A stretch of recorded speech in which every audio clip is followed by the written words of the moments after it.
My name's Alexis Killough, Alexis Killoughh. Yeah, and just look at me while we're talking.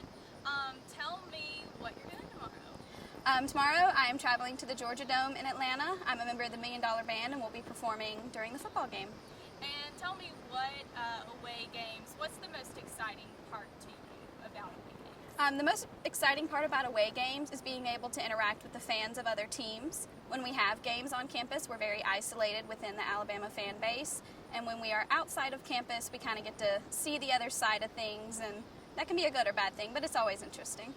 So what does tomorrow entail for you? What's going to happen? What's your day like? Tomorrow we will load the buses at 5 a.m. We will be given Chick-fil-A breakfast, which is always great. We will travel to a local high school in the Atlanta metro area, have a practice with Virginia Tech's band. Then we will have a practice on our own.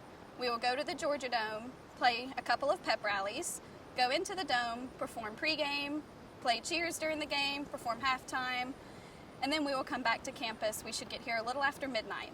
Oh, wow. So, do you guys ever get to stay in a hotel? Is there ever a time where you guys get to stay for an extended amount of time, or are you kind of like the team, you're in and out?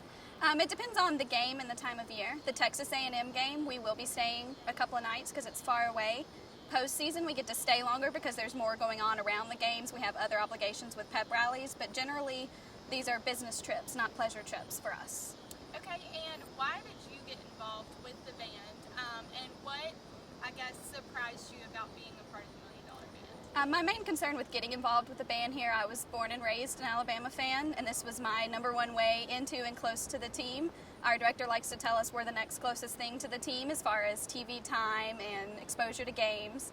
And the most surprising thing has been the level of work and the time commitment. We have practice 6 days a week, minimum hour and a half at a time. We travel all the time. It takes a lot of time, but it's definitely worth it that I go to the games all for free. My travel and hotel is covered. My food is covered anytime we're traveling with the band, so it works out.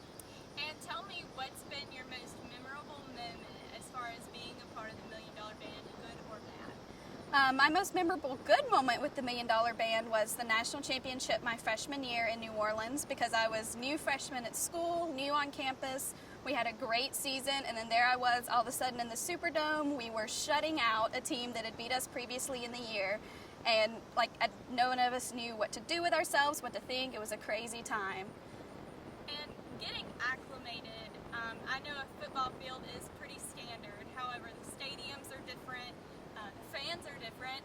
What is it like going from place to place, and is it ever something that you guys can't handle?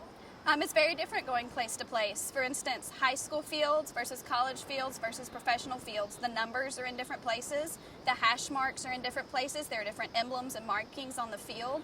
We learn our drill based on the markings in Bryant-Denny. When we go, for instance, to the Georgia Dome, there will be professional numbers, not college numbers, and both professional and college hashes. So that's something we have to deal with to know where to go, what to do, because it doesn't look familiar to us. And what do you think is the biggest misconception among Alabama fans?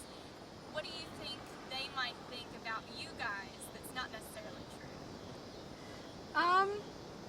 I'm not sure. I think a lot of Alabama fans don't realize how much time we put in, that we're here for a week and a half before classes start. We're here before classes start in January for bowl season. I don't think many people realize how much we practice, how often we practice, and how much we play from memory.